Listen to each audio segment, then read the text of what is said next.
Well, did you ever think the day would come when we would see Sean Connery back as James Bond?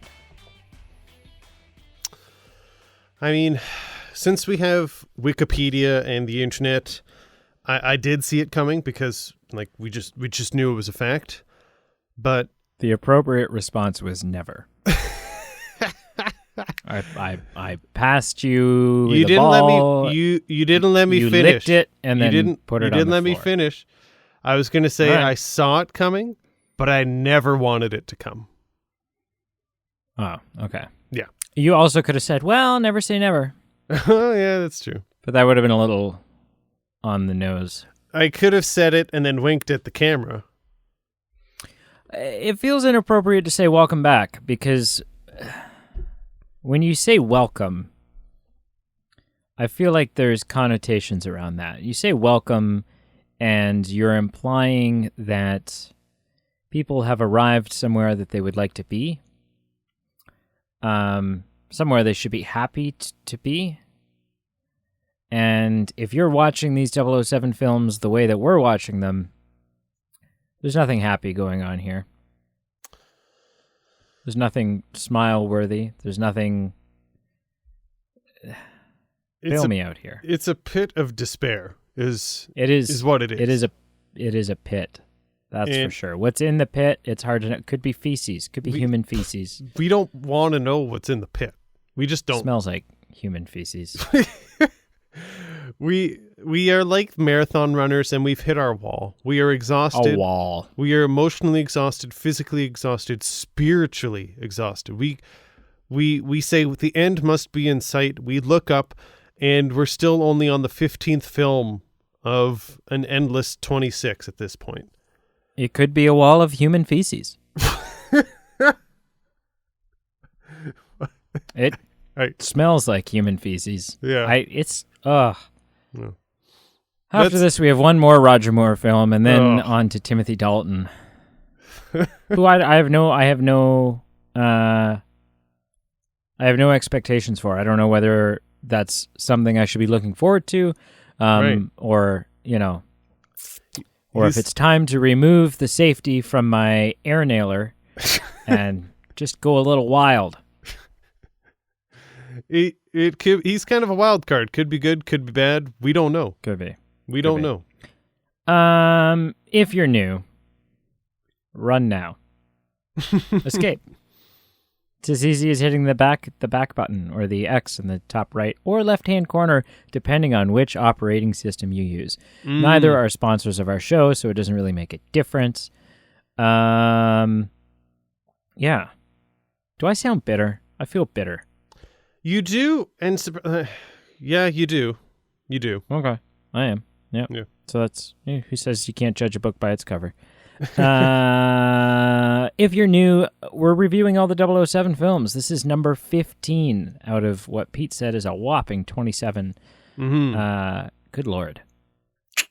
Good Lord. We're doing all the 007 films, including the 2 non-Eon films, one of which happens to be this one right here. Mm-hmm. Which is essentially just a 007 film that is produced by a different production company. It's not produced by Eon, and is not in any way required to stick to the loosely followed continuity. I mean, that feels like every 007 film. Mm-hmm. To hell with continuity. There's more continuity in the X-Men films, honestly. Mm-hmm. Yeah, so we rank the films on a scale of 0 to 10 in 8 different categories. We take those 8 scores, we find the average, and that gives us the overall score of the film. And then we shove that into a list of all the others. We're kind of basically just trying to figure out the quintessential Bond film. Because someone had to do it. I don't know why. Listen. I don't know why either. I was the one that suggested let's do them all. You did. And you said no. And did. And then you're like, I'll do then I said, okay, well, I'll just do it. Yep. Screw you. You didn't say that. And you're like, well, I'll do the first couple. Yeah. And then screw you. I didn't say that either. And so that was the plan. You did a couple, and then I went solo. Yep. And apparently I suck on my own. No. No. And so, but then you were like, you know what? I've had a change of heart, Dad. I didn't. I want to do them all. I didn't. A friend of the show, well, kind of, you could say she's more than a friend, really. But Daphne Kirkpatrick, amongst a few other listeners, kind of chimed up and they're like, the show's not the same with just one of you. Both of you are nothing. And at that point, our hands are tied, and we had to both review these films for better or worse. And But you were on board. You were like, you know what? Actually, I do want to do this. I'm interested. I want to, you know. I was interested, just as you were Hindsight interested. Is always 2020. We were both interested at different points, and now we're at the same level of regret and sorrow and just bitterness. But yeah, such is life. Contracts are, you know. Yeah. They leave a lot to be desired. Mm-hmm. Let's get into this one. Let's do it. Do we have to? We have to. Does it seem like I'm pushing things off? You are. Yeah. Yeah. Wonder why. Okay, so category number 1. Sure. For this sack of shit is plot. Yep. This was a hard category to rate as the film doesn't have a plot. I gave it a 2. Yeah. This is interesting because this is the second... This is interesting for a couple reasons. Sure. It's the second 007 film to be a film iteration of the novel Casino Royale. Mm-hmm. Coincidentally, the other one was the other non-Eon film. So there's an Eon James Bond universe. Yep. And then everyone else is just trying to make Casino Royale. Everyone else just Right. wants to, that's the one that we're all caught up on for some reason. Mm-hmm. And so even though I knew the plot, Mm-hmm. Based on the fact that we'd already seen a film, we'd already watched a film with this plot, basically. At any given point in time while watching this film, I had no idea what the hell was going on. Yeah. I was so confused. I didn't even bother. And normally I'm like, I don't know what's going on. Mm-hmm. And I pause the movie and I pull up the Wikipedia plot and I read through until the point that I'm at. I'm like, oh, okay, now I'm caught up. I didn't do that. You know what? I didn't care. You didn't care. I didn't give a shit. I was like, I could look this up, but then I'll just end up looking it up again in 5 minutes. Right. And then another 5 minutes. Yeah. So I just kind of went along for the ride and watched the bullshit unfold. I gave plot a 2. Yeah. That's fair. That is quite fair. Yeah, I gave it a 3 out of 10. Wasn't too far off from you. Like you said, well, we've got just nuclear bombs. We've got a pilot who's infiltrated. We've seen this before is it Thunderball that this happens? Yep. Yeah, Thunderball. Regardless, this film just is a carbon copy of that. And I honestly was expecting a lot worse, I will say that. With Sean Connery coming back, I was actually expecting something so bad it would be comically farcical and just flaming garbage. I'm not saying it wasn't flaming garbage, it was maybe just more garbage to me. Was it a good film? Heck no. Smelly garbage. Yeah, was it a good film? Nope. Was it better than I was expecting? Because I had the bar pretty low. Yeah, I think it was better than I expected. It was probably on par with all the other Bond films, which most of them to this point are not so hot. But yeah, not much else to say. Just it's too long for the story that's told. It's just too long. It's the longest one yet. It is. Oh, felt like it. And just of note, this is very heavily plot related. Like it's a spoiler alert. But James Bond in this film is wearing a shirt tucked in, and he literally has like one button done up, and that bothered me. I'm like, why are you even wearing a shirt? Just go shirtless. Yeah. Like, Yeah, Matthew McConaughey it. Take that thing off, all right? all right. Portrayal of Bond. I gave this a 5. Sure. It felt consistent with Sean Connery's portrayal of Bond. Yep. It felt like a 15-year later old, just as creepy. Yep. Hasn't learned any lessons. Sure. You know, like there's a moment where he's getting, was he getting like a physical? He's getting a medical exam because he's just old now. Like he's just old. He's having adjustments done, and the doctor's telling him like, okay, you need to diet and exercise, you fat idiot. And the woman, so he's there, and the woman's like, okay, now I'll just need a urine sample. So if you can pee in this beaker for me. Mm. And he looks at her and he's like, from here? And she's like, she looks at him like, was that a sexual advance? And all I could picture in that moment was Sean Connery saying, listen, sweetheart, the name's 007. I can piss in a beaker from 300 yards. It's seriously, it's not an issue.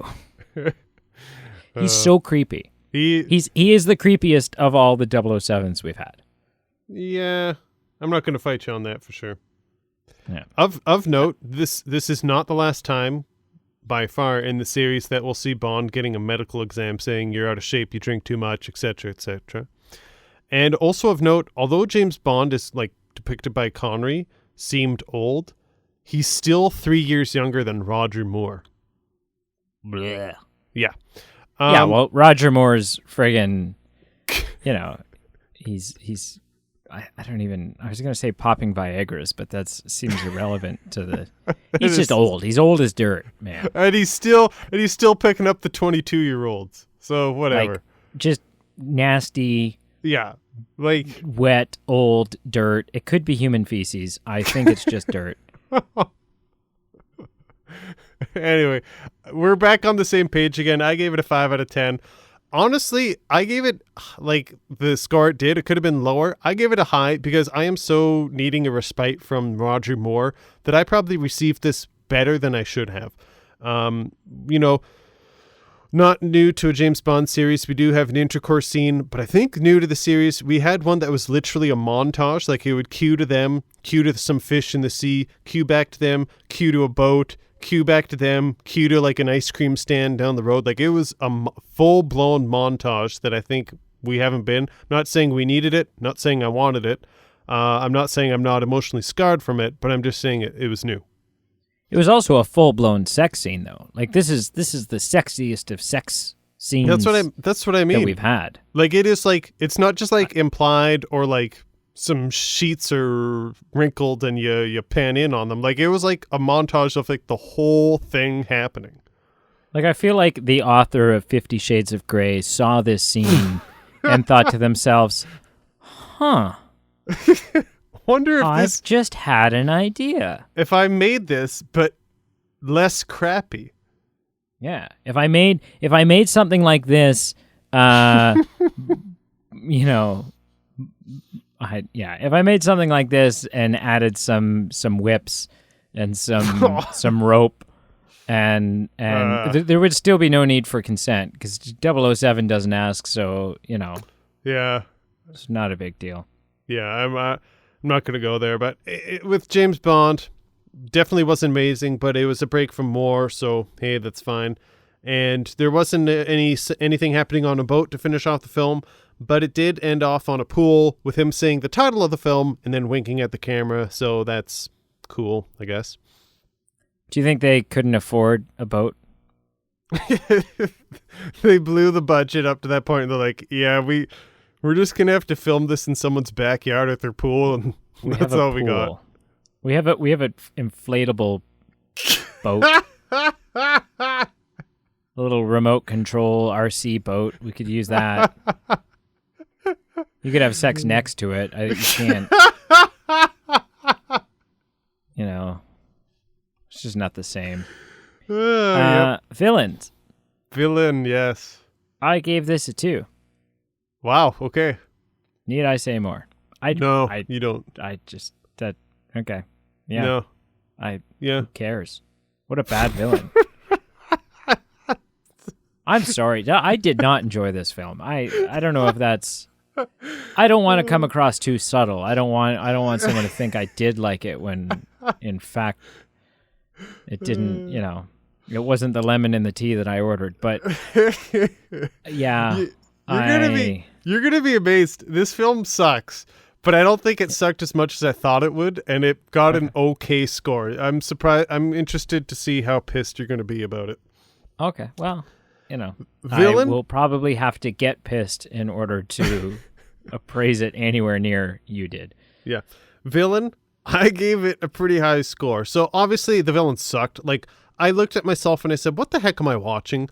When, I forget his name, but the Tears of Allah guy, the assistant villain, I guess, whatever you call him, he pushes a button and it pans away at a two-way mirror, and he's creepily watching a couple having a ballet lesson, and he's listening to some tunes while doing it, and I'm like, what are we doing? What are we doing here? Just stop.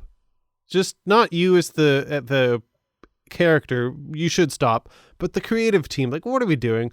But believe it or not, I gave this villain a 6 out of 10. Only. And I'm that's because I'm considering the villain Max von Sydow, and because he is such a stellar actor, kind of like when we had Christopher Lee in The Golden Gun, I gave Christopher Lee a 7. Max von Sydow is such a legend of an actor himself that he just so heavily bumped the score that overall I panned him in as the villain, and it got a 6. So other than that, it sucked, but Max von Sydow for the win. That's impressive.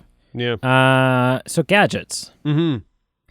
I gave this a 4. This is the most gadgety I feel like we've seen Sean Connery. I would agree.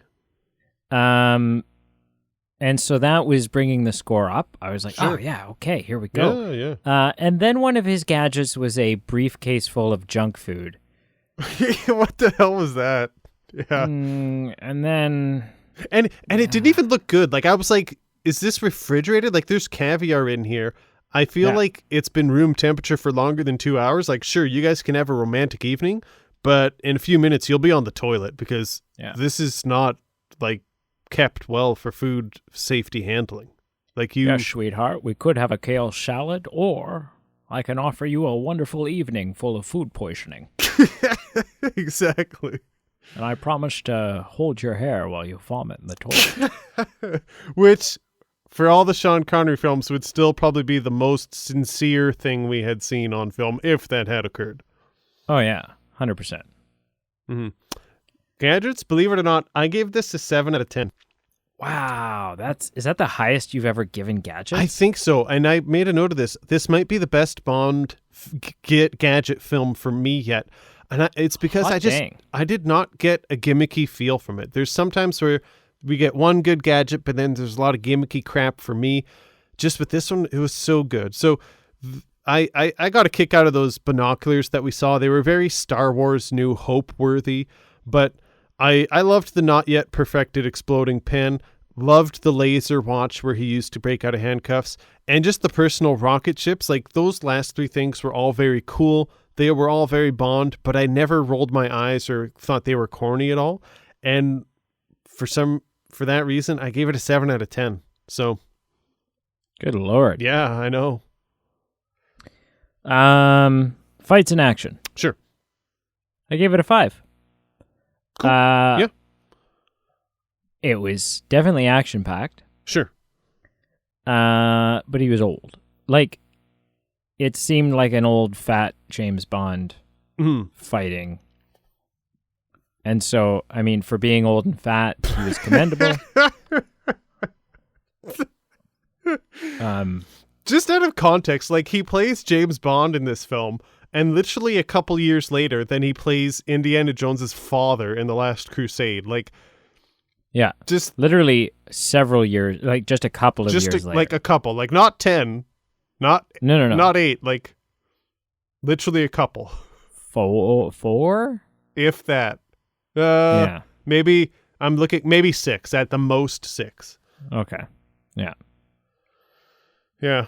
I Maybe think there's. Do you think that's connected? Is this a conspiracy theory? for what? Do you think that James Bond is Indiana Jones' father? I mean, who the hell knows anymore? Would he know? How many kids do you think Bond has he doesn't know about?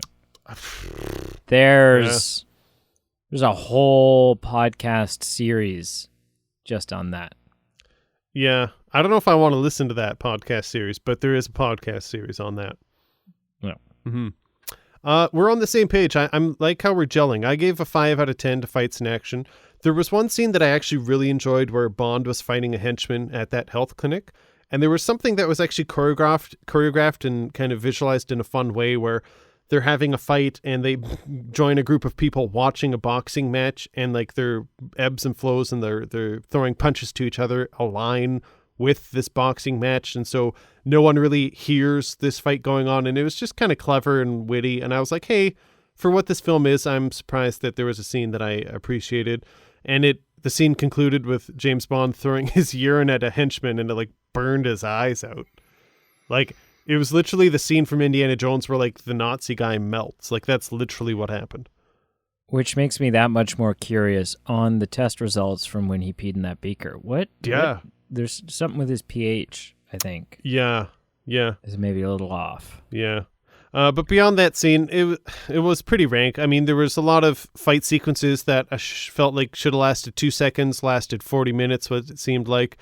There was a full feature-length tango dance with James Bond where he's just dancing with a girl, giving her like a filled-out expositional dialogue, and it just kind of slowed things down plot-wise.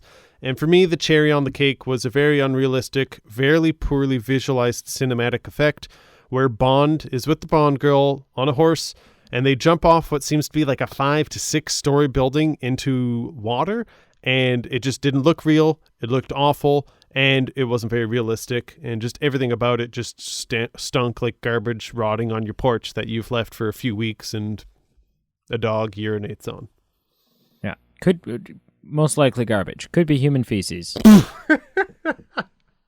Probably just garbage. Okay. Bond girl. Yes. I gave this a 3. Yep. It's no Honey Rider. It's no Good Night. And I just felt like, do you realize that he's old? He could be your father. Like, he's old enough. Grandfather, for heaven's sakes.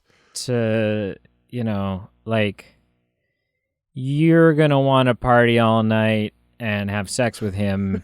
He's gonna want to fall asleep eating chips in the bed watching Johnny Carson. Like, it's you're gonna say, sweetheart, can we go upstairs and have sex? He's gonna say, honey, sweetheart, I can't do both. Gonna have to pick one or the other there. Like, yeah. I don't know. Boy. That's I just got weird vibes from the whole romance. Oh, for sure. She scored poor, and maybe that's not even really her fault. Well, no, but no. To hell with her. So. Yep. I gave her even lower. I gave her a 2 out of 10. And I just feel like, she wasn't given much screen time, much storyline to get a good score.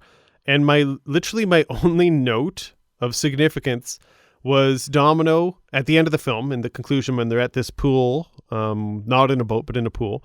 Domino with the 1980s appropriate tiger print bathing suit, where literally there's a tiger's face and eyes blown up on this bathing suit. And it is something.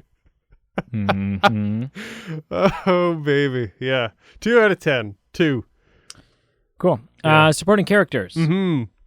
I gave this a 2. Fair enough. I have a couple of things. Sure. Now, you're normally better at this than I am. This is a different actor for Felix, right? I knew before. Something about him is off. I don't know. Oh, yeah. I just think maybe it's not the same guy as usual. No, so Felix is played by a black guy, and that's I don't know. I liked that. I was like, okay, Oh, yeah. cool. Yeah, totally. Felix, there's That's no reason cool. for Felix not to be a black guy. That's great. And it actually, in all seriousness, when we get to less poopy Bond films, he is played by a black person again, and I think it's really? my favorite Felix in that instance. I'm just laughing farcically because, yeah, I knew where you were going with that question. It seems like we've had 15 James Bond films and literally 15 different people playing Felix. Like it. And legitimately, this is the first time that I've noticed. This is the first time that I've gone, oh yeah, that's a different guy. Yeah. No, Yeah. I've for some reason, I think it's because there is one that we're getting to that I enjoy so much that I've honed in on Felix, that I'm curious to see that character develop and change over the years. And so far, we really haven't seen much to write home about, but I have noticed, hey, it's a different one here, different one there. And you're like, what? Like, and yeah, that's fair. Interesting that Nigel, who is played by the esteemed Rowan Atkinson, Yep. brilliantly played by him. Oh, yeah. Nigel has been my favorite character in both iterations of Casino Royale. Interesting. He's just he's probably my favorite supporting character outside of M, Moneypenny, Q. Sure. Right? Like, yep. Outside of our regular main reoccurring supporting characters. Right. Which brings me to Q. I didn't have an issue with it per se, but it just wasn't the right guy. Like, I just, I think I was just put off by the fact that I'm ready for a new Bond. I wasn't ready for a new Q. Mm-hmm. And I think Q's line of like, I'm hoping for some gratuitous violence and sex. Or I'm hoping that we're going to have some gratuitous violence and sex. That's what it is. And it's like, I get what you're saying. You might want to reword that a little, because it's possible that Bond's going to think you're coming on to him. And, and then we're back to the 50 Shades of Grey thing. Yeah. That's, yeah. So I gave it a 2. I don't know. I really enjoyed Nigel, but he's not in enough of it for me to have scored it any higher. Sure. Yeah, I give it a 4 out of 10. Like you said, we did get a featured Q segment in his lab. For me, Q in this film just fell so flat for me. Different actor. I just don't really care for him or any of his sequences. M was as crisp as a cardboard in a rainstorm. Didn't care for him. The only reason this got a 4 is because of Rowan friggin' Atchison. Heavily bumped the score. Would have been lower without him. And Felix Leiter, again, like you said, was a different actor. I feel like he was just involved in a very corny, suspenseful jump scare where they just pan on him. We have no idea who he is, and he throws something at Bond. Bond catches it, and they like laugh and embrace and like go get Mai Tais together. And it's like, oh, he's a villain. No, they're friends. Oh, you're just playing with us. Okay. Yeah. They preyed on our ignorance. Yeah. Seemed a little. Yeah, I don't appreciate that. Seemed a little gimmicky. Bond song. Yep. I gave this a 1. Oh man. I mean, there's technically a song, but there's no sequence. There's no. It was incredibly jarring not to have the film open with the gun barrel sequence, and we don't get the Bond theme song even. Right. So music was very lackluster for me, and scored it a respectable score of 1. Wow. Okay. Respectable. Yeah. Definitely this film was at a disadvantage because there's a lot of copyright issues. So things like the gun barrel sequence, the James Bond theme, a lot of the things that the films rely on to have kind of a sequence and a thread, this film couldn't, just for copyright issues. So I gave it a 4 out of 10. Maybe I'm being a bit generous. I definitely remember it. It was notable, but it wasn't very good. It was just kind of neutral, maybe a bit worse than average. it just seemed like a 80s action movie theme, and I didn't grade it because, I didn't grade against it because it wasn't like the other Bond films, just because I did read, hey, it couldn't because of copyright issues, so I didn't hold it against it. That's fair. Yeah. I did miss the 007 theme, though. There was a couple times where, like, I thought it would be perfectly cued in, and just they couldn't, and I missed it. Yeah. One-liners. I left this blank. Nothing stood out to me. Did anything stand out? Yeah. Not really. No. Just a couple of, typical sly, creepy shit that was better left unsaid. Yes. Of note, the catchphrase for this film, actually, I looked it up. It says, Sean Connery is back, and so are the harassment lawsuits. Yeah. Yeah. Sean Connery is back, and so is his sciatica.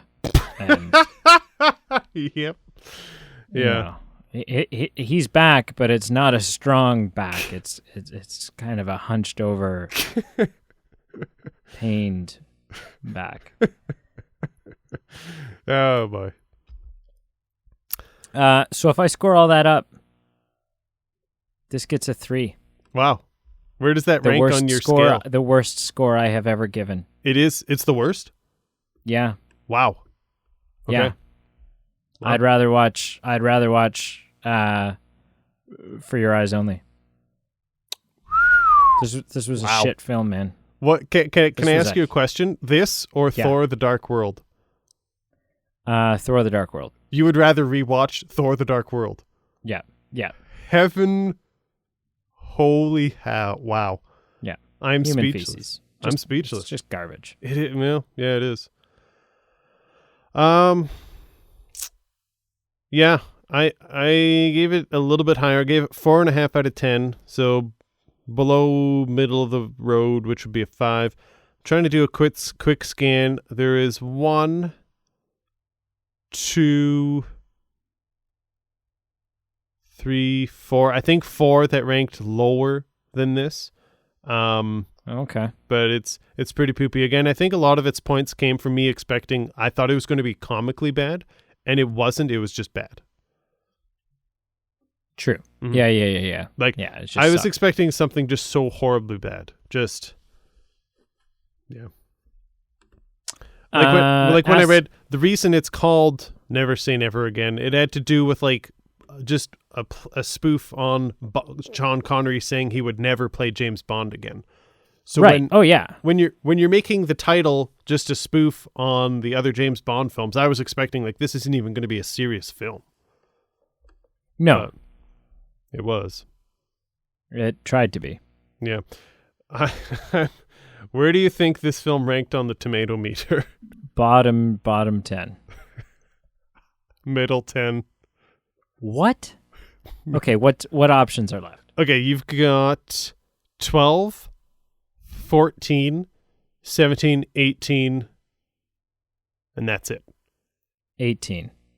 14. For the love of God. 14? 14 at 69%.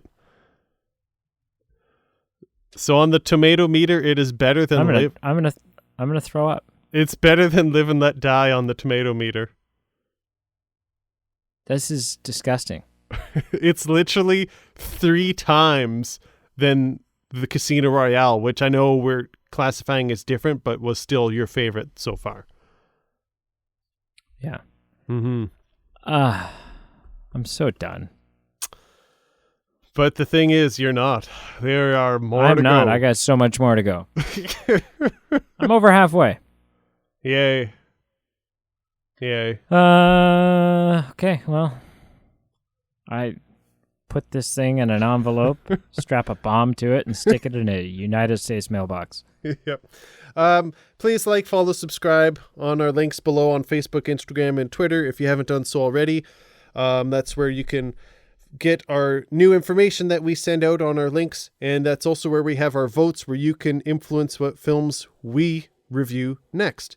If you're feeling so inclined, you can check out our Patreon page and our merchandise page below, and you can help support the show and pay the bills. If you're not feeling that level of support quite yet, even just a like and a comment means a lot, and we appreciate the feedback. It does mean a lot, Mom. So Maybe get off your ass and like my show. Comment on it. Ouch. Mom.